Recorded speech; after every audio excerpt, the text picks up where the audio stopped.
Part 2. The first step. The following Wednesday, Diana was at the reception desk of her community center when Zoe, her sister and co-founder of the project, came running. "There's a limousine parked outside," she whispered, nervously adjusting her hijab, "and you're not going to believe who's inside." Through the window, Diana saw the sleek, black car. Lucas was in the back seat, looking anxiously out the window. Richard remained in the driver's seat, his hands still on the steering wheel, as if fighting an internal battle. "He's not coming in," Zoe predicted. "Men like him don't come to places like this." Diana smiled, remembering Lucas' expression during his brief moments of dance. Don't underestimate the power of a determined son. As they watched, the car door opened. Lucas got out slowly, adjusting his braces. Then, to everyone's surprise, Richard got out, too. The billionaire looked out of place in his casual trousers and button-down shirt. It was an obvious attempt to look less formal, but he still screamed privilege. "I told you he'd come," Diana murmured more to herself. Zoe leaned down to her. "What did you do?" Diana didn't answer, but her eyes sparkled with a hidden knowledge that not even her sister fully recognized. In her tiny apartment in the Bronx, tucked beneath her bed, was a notebook filled with notes about children like Lucas and men like Richard Montgomery. It was years of observation, research, and a plan that had begun with the simple acceptance of an invitation to dance. What Richard Montgomery did not know, what he could not fathom in his world of glass towers and endless bank accounts, was that Diana Johnson was not merely a server who had agreed to dance with his son. She was a woman with a mission, and his world of isolation and privilege was about to face its greatest challenge. Freedom Steps operated out of an old community hall. Colorful posters adorned the walls with phrases like "Your rules" and "Every move counts." When Richard and Lucas entered, children with various mobility devices were practicing free movement to the sound of a light beat. "Mr. Montgomery," Diana approached, wearing simple clothes with the program's logo. "Welcome." Lucas watched the other children in awe.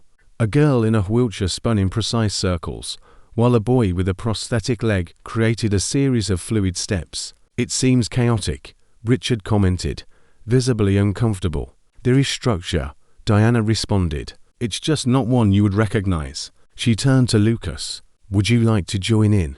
The boy nodded eagerly, but looked at his father, hesitant. "Go on," Richard said tensely. "It'll be right here."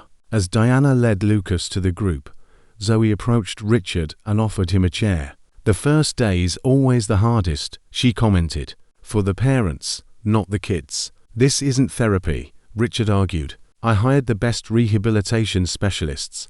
And has that been working for Lucas?" Zoe said gently. The studio door opened. An older woman entered, leaning on a dignified cane. She had gray hair in elegant braids and a commanding presence. "Dr. Elaine Mercer," Zoe whispered to him, "a neuroscientist specializing in brain resilience. She retired from Harvard." The woman greeted several children before acknowledging Richard. "Mr. Montgomery, you've rejected our grant proposal 3 times in the last 2 years. Dr. Mercer, I didn't expect to see you here." "I insisted," she explained. "We are studying how non-directive approaches to movement affect neural remapping in children with motor deficiencies." "Research," Richard scoffed. "I thought this was just a community dance class." Diana returned, leaving Lucas to explore movement with another child. Freedom Steps is a pilot motor rehabilitation program based on the theory of movement autonomy, she explained. "We integrate adaptive dance with neuroscientific principles." "Then why did you need to work as a server if you lead a research program?" "Because we lack sufficient funding and have, on 3 separate occasions, been rejected for grants by people like you." The penny dropped. "You were Dr. Mercer's assistant on the proposals." "Co-author, Dr. Mercer corrected. "Diana has an incomplete master's because she had to leave college to care for her sister. But her theoretical work is groundbreaking." "So, you knew who I was at the restaurant," Richard concluded. "From the moment you walked in," Diana confirmed, "and when Lucas got up to dance, I recognized an opportunity to show, not tell." Was the dance staged? Absolutely not. Lucas chose to get up. I chose to follow. A group of reporters entered the studio. Richard tensed immediately. What is this? Part 2 of the plan. Diana smiled faintly. Zoe showed Richard a newly published article on her phone. A clinical motor rehabilitation method shows promising results. We published our initial results today, Doctor, Mercer said, and we called in the press. You're using my son for a public relations stunt. Richard's voice was pure ice. Diana led him to a side wall where framed pictures of dozens of children adorned the walls, including handwritten progress charts. On the last wall was an empty frame. What's that for? He asked. The future. A full rehabilitation center we could build if we had the resources. 500 children a year instead of 50. You orchestrated all of this, Richard muttered. The dance, the meeting, bringing me here on a press day. I saw an opportunity and I took it. 4 months ago, when you cancelled our meeting without so much as an email, I promised myself I would find a way. Diana, Zoe interrupted. It's Lucas. They rushed back. Lucas was in the middle of the room, surrounded by the other children. Someone turned the music off, and everyone watched in silence. The boy had taken off one of his braces and was trying to balance on his right leg. Lucas, Richard started forward, but Diana held him back. Wait, she whispered. Watch. Lucas took a deep breath, focused. Then, to everyone's astonishment, especially his father's, he took a complete step without full support. It was small, and it was shaky, but it was entirely his own. The children cheered. Camera flashes went off. Richard's face, usually a mask and unreadable, was now exposed, with unshed tears glistening in his eyes. That's what we created at Freedom Steps, Diana said softly. It's not about the perfect step. It's about the first step to your own. Richard watched his son, no longer as a problem to be fixed, but as a whole person acknowledging his own strength. This could have been done without humiliating me, he said. Finally, it could have been, if you had answered our calls or read our proposals 3 times, Diana answered. The reporters noticed Richard. A murmur grew as Lucas, oblivious to the tension, continued practicing his new step with an expression of pure concentration. Richard Montgomery was at an impasse. Before him were 2 options: retreat in anger, confirming to the press his reputation as cold and calculating, or embrace the moment his son had created. Between the power he had always wielded and the freedom his son was fighting for, Richard found himself in unknown territory, a place where neither his money or his authority dictated the next step. The man who had controlled every aspect of his life now faced a choice that no amount of wealth could buy. His gaze shifted between his smiling son and the reporters waiting for his move. Humility was not a virtue in his vocabulary, but as he saw the transformation on Lucas' face, something inside him began to break. The symphony of power and privilege he had always conducted was suddenly playing a different tune, and he had to decide if he would continue to lead or if he would learn to follow.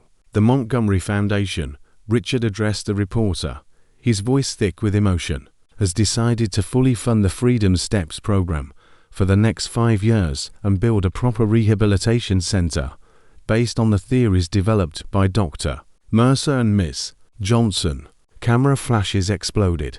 Zoe let out a cry of surprise. On one condition, he added, watching Diana's face, that Ms. Johnson retains full autonomy over the program and its procedures. No corporate interference. 3 months later, bulldozers were breaking ground for the new Freedom Steps Rehabilitation Center. The project was not the most delicate his foundation had ever funded, but it was the most innovative, with every space designed with input from the children and their families. Diana oversaw construction frequently, but she wasn't alone. Lucas showed up regularly, sometimes bringing other children with him, and to the staff's continued surprise, Richard Montgomery also showed up, silently observing the progress. I never thought he'd actually show up to board meetings, Diana commented one afternoon as they reviewed the plans. I never thought he'd be studying neuroplasticity at 50, Richard said, rubbing his tired eyes. Before him was a scientific article marked up with his own notes, But here we are. Diana looked at the man curiously. Is this part of a public repentance? Or do you actually care? Lucas asked for his second brace to be taken off last week, he said. His former physical therapist said that would be impossible for at least 2 years. But you fired her, I remember, Diana said, because she told you he was wrong. And she was. Diana pointed to a photo of Lucas balancing with only one crutch, Hayes progressing faster than any traditional medical prediction. Why did you never accept my apology? Richard asked, suddenly. Because you never apologized, Diana said. You redirected resources, changed priorities. That's not apologizing. That's acting. That's taking a step. Richard nodded slowly. Fair enough. At the opening ceremony 6 months later, the contrast to that night in the restaurant could not have been greater. The massive adaptive space was filled with children with various kinds of mobility devices, all moving freely. In the middle of the hall, Lucas, now wearing only a lightweight brace on his left leg, led a small choreographed number with 3 other children. His movements were still limited, but they flowed with a confidence no doctor had predicted. Richard watched from a distance, no longer with a look of obligation, but with pride. You don't need to hold on to him anymore, Diana said, approaching quietly. No, Richard agreed, but he still needs me to be around. That's a crucial difference. A reporter approached them. Mr. Montgomery, how does it feel to see your son's progress? Richard looked at Lucas, who was now helping a younger girl find her balance. What was the biggest lesson you learned on this journey? Richard Montgomery, the man who was once known only for his financial empire, looked directly into the camera. That true leaders are not those who force others to follow the way they believe is right, but those who have the courage to follow when someone shows them a better way.